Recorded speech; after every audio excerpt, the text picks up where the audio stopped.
Bonjour, bienvenue pour cette deuxième partie sur la série La justice de Dieu. Et dans cette vidéo, on va regarder donc la deuxième catégorie de personnes pour le jugement de Dieu, enfin, qui s'applique la justice de Dieu. Donc on a vu les bons croyants, les serviteurs fidèles, et là on va regarder les mauvais serviteurs. La justice de Dieu pour les élus infidèles. Alors de qui est-ce que je vais parler? Je vais parler de personnes qui ont été choisies, donc les élus de Dieu, ceux que Dieu avait prédestinés à devenir donc les enfants de Dieu. Mais donc voilà, personnes qui se sont repenties, qui sont donc en communion avec Christ par le Saint-Esprit qui habite en eux, mais qui au final n'ont pas accès à cette vie éternelle qui leur avait été accordée. Donc, on va parler de quoi? On va parler des personnes qui vont perdre leur salut. C'est un sujet qui est controversé, pas tout le monde a même avis là-dessus, et puis je pense que c'est très important qu'on s'arrête un petit peu sur ce sujet. Dans beaucoup de milieux, on enseigne la doctrine, donc une fois sauvé, toujours sauvé. C'est une fausse doctrine qu'on enseigne dans beaucoup d'églises, comme quoi on ne peut jamais perdre son salut une fois qu'on a été né de nouveau. Et ça, c'est absolument faux et c'est très très dangereux. C'est, je pense, l'une des pires fausses doctrines qu'il y a dans les églises. Alors, on va regarder beaucoup de passages, parce que bibliquement, ben, il n'y a aucun doute sur le fait qu'on puisse perdre son salut. Les passages sont très très clairs, mais il y a quand même quelques questions auxquelles il faut arriver à répondre. Donc on va regarder les passages qui parlent de la possibilité de perdre son salut, on va chercher à comprendre comment c'est possible, et on va étudier aussi quelques personnes pour bien comprendre le processus. Alors, comme ça va être un tout petit peu long, je pense que je vais couper ça en deux. Et donc, les exemples, ça sera dans une troisième vidéo sûrement. Voilà. Donc, pour moi, qu'est-ce qui est pertinent là dans la Bible sur ce sujet? C'est les paraboles de Jésus. Donc, nous sommes les croyants, nous sommes les serviteurs du Maître. Jésus est notre Seigneur, c'est notre Maître parce que nous le connaissons. Les gens du monde, les gens de dehors ne sont pas serviteurs du Maître, ils ne le connaissent pas, ils ne savent pas ce que le Maître exige de nous. Et nous, au contraire, nous le connaissons, nous connaissons sa volonté, nous savons quelles sont les responsabilités, les commandements qu'il nous a donnés. Alors ces paraboles de Jésus nous donnent des explications très claires à ce qui arrive à un mauvais serviteur. Et nous avons par exemple petit souci. Nous avons par exemple la parabole du roi qui remet une dette à son serviteur qui lui devait 1000 talents. Donc le roi fait grâce à son serviteur et lui annule toute sa dette. Mais le serviteur qui a été gracié ne va pas vouloir remettre une petite dette de 100 deniers à quelqu'un qui lui devait de l'argent. Vous avez cette histoire-là dans Matthieu 18. Et si on regarde juste la fin de la parabole, qu'est-ce qui est dit? Il dit: «Méchant serviteur, je t'avais remis en entier ta dette, parce que tu m'en avais supplié. Ne devais-tu pas aussi avoir pitié de ton compagnon comme j'ai eu pitié de toi?» Et qu'est-ce qu'il fait? Le maître irrité le livra au bourreau jusqu'à ce qu'il eût payé tout ce qu'il devait. C'est ainsi que mon Père céleste vous traitera, donc vous, il s'adresse à ses disciples, si chacun de vous ne pardonne pas à son frère, ne pardonne à son frère de tout son cœur. Donc c'est très clair. Voilà. Jésus ne s'adresse pas aux gens du monde dans cette parabole, il s'adresse bien à ses disciples. Cette parabole est pour ceux qui savent que leurs nombreux péchés ont été pardonnés parce qu'ils se sont repentis, ils ont demandé à Dieu le pardon pour cette grosse dette. Donc c'est un avertissement sérieux. Le méchant serviteur ici est livré au bourreau. Donc ça, je pense que c'est une image très claire qui parle de l'enfer. On voit donc que le pardon de notre prochain n'est pas une option pour le disciple de Jésus. Alors, encore une autre parabole tirée de Matthieu 24. Donc ça aussi, ça parle de retour de Jésus et spécifiquement des serviteurs qui attendent le retour du maître. Et là, si c'est un méchant serviteur qui se dit en lui-même: mon maître tarde à venir, s'il se met à battre ses compagnons, s'il mange et boit avec les ivrognes, Le maître de ses serviteurs viendra le jour où il ne s'y attend pas et à l'heure qu'il ne connaît pas, il le mettra en pièces. Il donnera sa part avec les hypocrites, c'est là qu'il y aura des pleurs et des grincements de dents.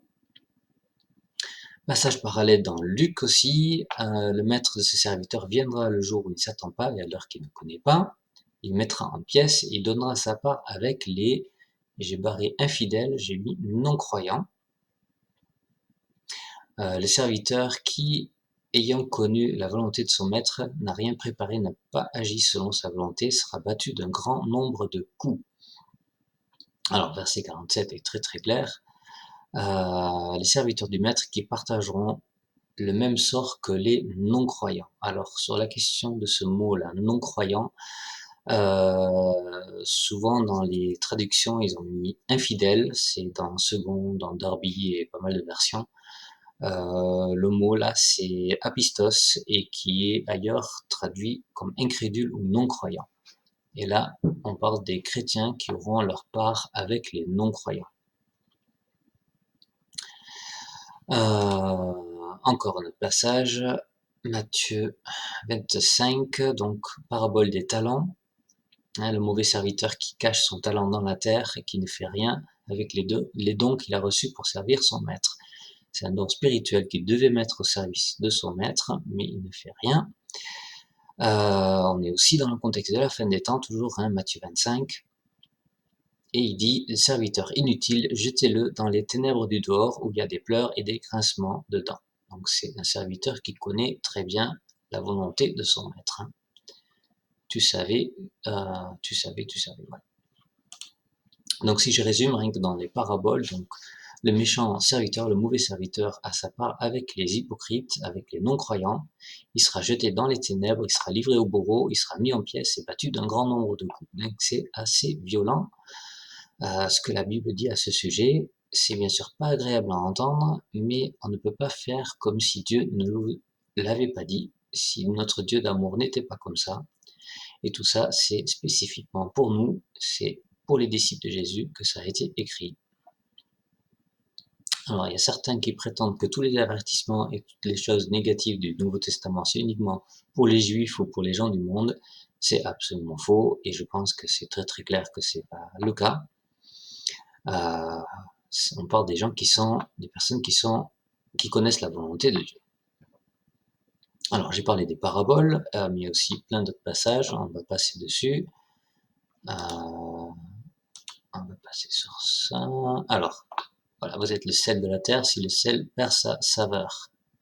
Il ne sert plus qu'à être jeté dehors et foulé aux pieds par les hommes. Voilà, c'est qui le sel? C'est nous le sel de la terre, par rapport à l'annonce du royaume de Dieu. Apocalypse 3, 16, parce que tu es tiède, je te vomirai de ma bouche. Ça aussi, c'est une image qui est claire. Dans Luc 8, verset 13, ceux qui sont sur le roc, qui entendent la parole, reçoivent avec joie, mais ils n'ont point de racines, ils croient pour un temps, ils succombent au moment de la tentation. Donc là, il y a bien croire pour un temps. Il y a une foi qui est là, et pourtant, ils n'ont pas de racines, ils succombent. Alors, qu'est-ce qu'on a encore? 2 Pierre, voilà ça. 2 Pierre 2, verset 21. En effet, si après s'être retiré des souillures du monde par la connaissance du Seigneur et Sauveur Jésus-Christ, ils s'y engagent de nouveau et sont vaincus, ça c'est important de souligner, ils sont vaincus de nouveau, ils sont vaincus, leur dernière condition est pire que la première. Ça aussi c'est important, on est dans un état pire qu'avant. Car mieux valait pour eux ne pas avoir connu la voie de la justice que de se détourner après l'avoir connu du Saint Commandement qui leur avait été donné. Encore Hébreux 6, versets 4 à 8, car il est impossible que ceux qui ont été une fois éclairés, qui ont goûté le don céleste, qui ont part au Saint-Esprit, qui ont goûté la bonne parole de Dieu et les puissances du siècle à venir, et qui sont tombés, soient encore renouvelés, amenés à la repentance. Pas possible d'avoir 2 fois une nouvelle naissance. Puisqu'ils crucifient pour leur part le Fils de Dieu et l'exposent à l'ignominie. Lorsqu'une terre est abreuvée par la pluie et que qui tombe souvent sur elle, et qu'elle produit une herbe utile à ceux pour qui elle est cultivée, elle participe à la bénédiction de Dieu. Cette terre, c'est nous, hein, on participe, il y a du fruit, voilà, il y a une utilité pour la bénédiction de Dieu, mais si elle produit des épines et des chardons, elle est réprouvée et près d'être maudite, et on finit par y mettre le feu.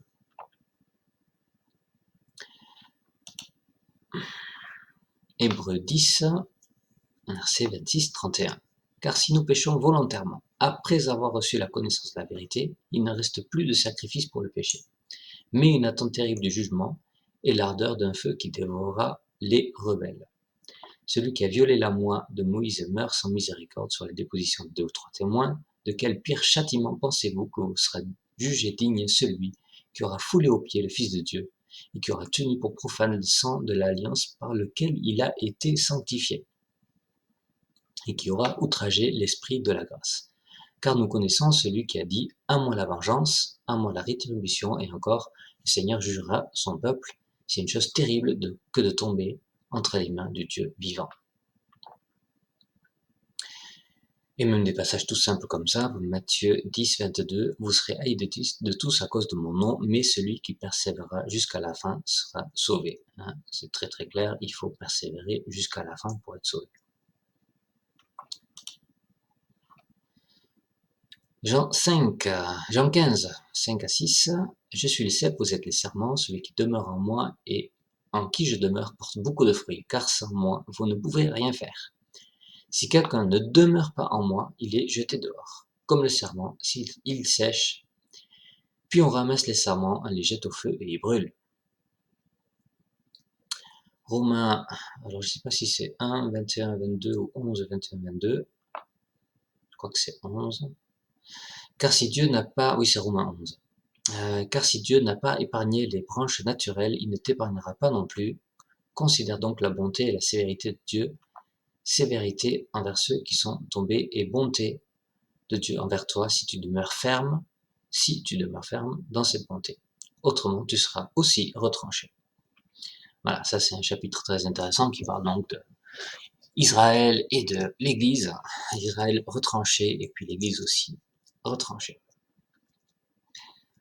Peut être retranché.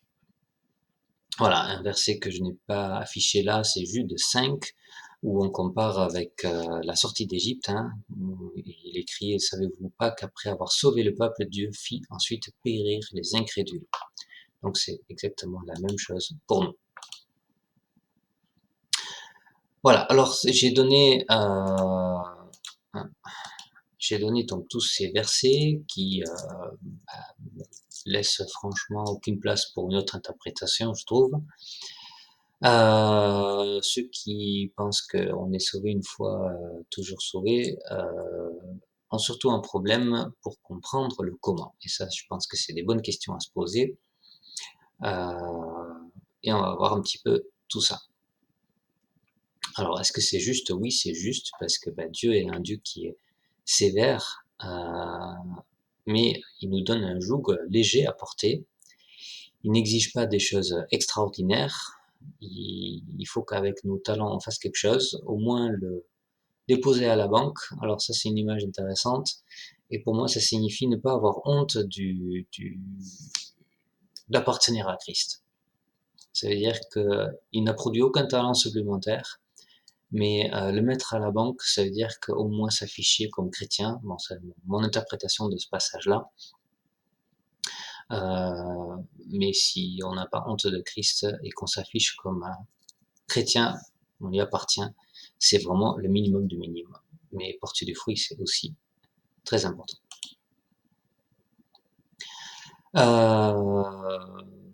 Voilà, nous sommes particulièrement privilégiés parce que nous sommes élus de Dieu, et ça c'est quand même pas un privilège donné à tout le monde. Nous avons reçu une révélation particulière pour comprendre pour comprendre Dieu, pour être unis à lui par le Saint-Esprit, et ça vient bien sûr avec une grande responsabilité. Si nous méprisons cette grâce que Dieu nous a faite, nous allons nous retrouver condamnés avec le monde. Et le jugement, c'est même pire que le monde. On a ça le mot pire dans quelques passages. Il aurait mieux fallu ne jamais avoir cru c'est un privilège donc d'être élu, mais c'est un privilège qui est quelque part dangereux. On n'a pas le choix, soit on est élu, soit on ne l'est pas. Dieu va juger des milliards de gens qui n'ont pas eu ce privilège, et donc il ne serait pas juste de sauver des méchants parmi les croyants, ceux qui ne font absolument rien de bon. Il doit quand même être juste. Alors, comment est-ce que c'est possible? Les personnes qui croient au départ, ils ont accepté d'entrer dans le service de Dieu, ils se sont mis au service du maître, mais ils se sont devenus des mauvais serviteurs, d'après tous ces textes qu'on a vus. Alors à la base, ils avaient la foi, ils devaient être sauvés, Dieu les avait quand même prédestinés à cela, mais nous voyons qu'ils sont quand même condamnés par Dieu. Donc Dieu va effacer leur nom du livre de vie, ça c'est aussi un passage que vous pouvez essayer de retrouver. Alors comment c'est possible et comment s'opère ce changement? S'ils étaient prédestinés, ils étaient appelés, ils ont répondu à l'appel, ils ont reçu le Saint-Esprit, la nouvelle naissance, donc avec cette foi qui vient de Dieu, mais cette foi, ils n'ont pas su la garder. Alors, on va parler de foi avec ce passage dans 1 Timothée. Et là, qu'est-ce qui est écrit? Cette conscience, quelques-uns l'ont perdue. Il faut garder la foi, et quelques-uns ont fait naufrage par rapport à la foi. Une expression qui est utilisée là. De ce nombre sont Hyménée et Alexandre. Ils ont fait naufrage par rapport à la foi. Qu'est-ce que dit un autre passage dans 1 Timothée 6? Ils tombent dans la tentation, le piège, du piège pour les désirs insensés, pernicieux. L'amour de l'argent est racine de tous les maux, et quelques-uns, en étant possédés, se sont égarés loin de la foi. Donc, il est possible de s'égarer loin de la foi. Voilà. Donc, ces expressions, naufrage par rapport à la foi et s'égarer loin de la foi, qui causent donc une chute de ceux qui appartenaient à Christ. Alors, les causes sont définies comment? Là, on a vu dans ces passages, par rapport à l'amour de l'argent, un naufrage de la foi, quand on ne demeure plus en Christ, c'est Jean 15, 5, quand on pêche volontairement en foulant aux pieds le Fils de Dieu, quand on tient profane le sang de l'Alliance qui nous a sanctifiés, dans Hébreux 10, 26. Dans 2 Pierre 2, 20, c'est quand on s'engage à nouveau et qu'on est vaincu par les souillures du monde. Dans Matthieu 25, 16, c'est quand on est un serviteur méchant et paresseux. Et dans Luc 12, 48, c'est quand on est un serviteur qui n'a rien préparé, qui n'a pas agi selon la volonté du maître. Dans Matthieu 18, 38, c'est quand on refuse de pardonner. Alors, on a vu dans la première partie que, en tant que chrétien, il faut veiller à 3 choses, trois impératifs. Une repentance continuelle, quand nous péchons contre Dieu. Pourquoi? Parce que, on voit dans ces passages, il faut demeurer en Christ. Repentance continuelle, ça veut dire qu'on demeure en Christ. Si quelqu'un ne demeure pas en moi, il est jeté dehors. Deuxième chose qu'on avait vue, c'était il fallait produire des fruits dignes de la repentance. Et ça, c'est le contraire d'être donc un serviteur inutile. Il faut produire du fruit. Parce que sinon, le serviteur inutile, il est jeté dehors. Et on a vu qu'il fallait fuir le péché. Et pour ceux qui sont perdus, donc, c'est ceux qui sont retournés aux souillures du monde et qui sont donc vaincus par les souillures du monde. Et pour éviter ça, il faut fuir le péché.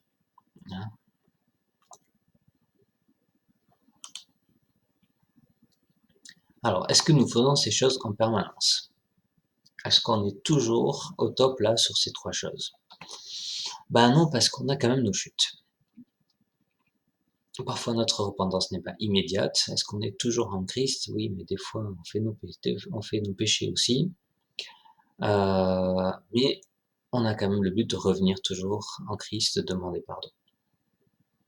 Il faut continuer à proclamer notre appartenance à Christ. C'est quand même quelque chose qu'on fait naturellement, en tout cas qu'on devrait faire naturellement. Même si parfois on peut douter, peut-être qu'on doute un peu de l'amour de Dieu de temps en temps. Quand on commet des péchés, on réalise que c'est mal, qu'on ne devrait pas le faire. on n'est pas encore au stade où on est en train de justifier le péché dans notre vie et de se livrer entièrement. Hein, on perd un combat, on peut perdre un combat après un autre, on peut chuter plusieurs fois, mais c'est pas parce qu'on chute et qu'on regrette même d'avoir chuté, qu'on est entièrement vaincu et qu'on décide de changer de maître en fait, hein, c'est ça. Voilà, donc le point de bascule, il n'est pas toujours facile à définir. Les passages là qu'on a lus, ça parle de piège, et un piège nous prend par surprise. Et on réalise, je pense qu'on le réalise pas, et quand on le réalise, en fait, c'est trop tard. Je pense que si on le réalise, certaines personnes ne le réalisent pas du tout, on ne le réalise jamais, et ça sera le cas quand ça sera le jugement de Dieu, quand ils sont devant la porte et qu'ils tapent et que le Seigneur leur dira, je vous ai jamais connu. Alors, jamais connu, parce que pour connaître Christ, on les connaît à travers le Saint-Esprit, et si on n'a plus le Saint-Esprit, Dieu ne nous connaît plus. Alors, les naufragés de la foi sont-ils définitivement perdus ou rattrapables? Alors, est-ce qu'un apostat est définitivement perdu? Quelqu'un qui claque la porte de l'église et qui dit je veux plus rien avoir avec Jésus, tout ça, est-ce qu'il y a encore possibilité qu'il revienne à Christ? Et ça, c'est quand même intéressant, parce que j'ai pas vraiment de réponse ferme à ça.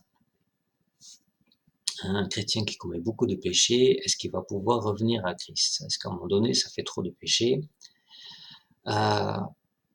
Il y a des chrétiens qui se font beaucoup de soucis pour un proche. Hein. Vous avez fait du souci pour un mari, une épouse, un fils, une fille qui s'est éloigné de Dieu, qui appartenait à Dieu, mais qui à un moment donné a décidé de s'éloigner de Dieu.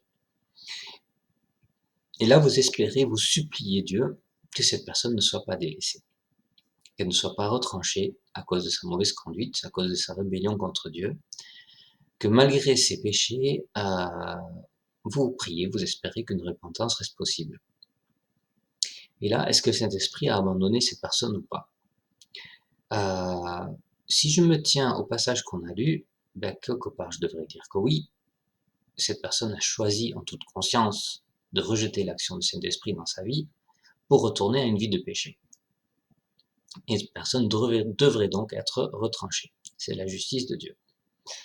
Mais je dois aussi admettre que les miracles, ça existe. Alors, pour un petit témoignage, des amis à moi avaient une fille qui avait décidé de quitter la foi, l'église, pour vivre donc dans le péché. Et je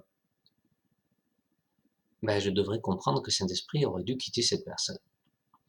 Pendant des années, cette personne ne s'est pas souciée de Dieu, mais on avait tous la conviction qu'il fallait prier pour elle. Et dans notre groupe de prière, on a continué à prier, et je pense que par cette persévérance dans la prière, le Saint-Esprit peut rester lié. Et au final, il y a eu le miracle, le changement total dans la vie de cette jeune fille qui a redonné sa vie à Christ et qui a remis sa vie en règle. Ça a été quelque chose d'extraordinaire et je trouve quand même très intéressant. Ce passage-là, dans Matthieu 16, 19, dit « Je te donnerai les clés du royaume des cieux, ce que tu lieras sur la terre sera lié dans les cieux, ce que tu délieras sur la terre sera délié dans les cieux. » Et ça, je pense que c'est en rapport avec le Saint-Esprit.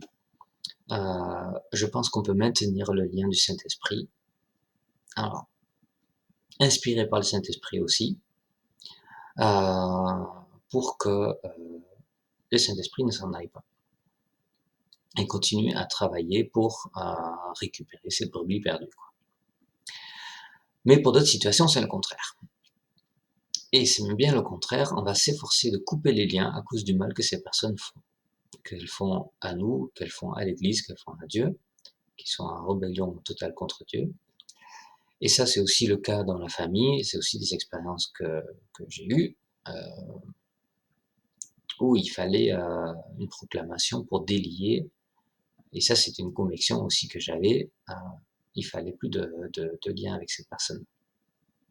Et on va voir des textes pour ça aussi.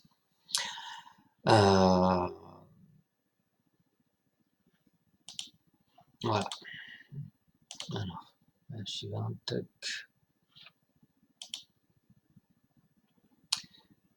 Alors,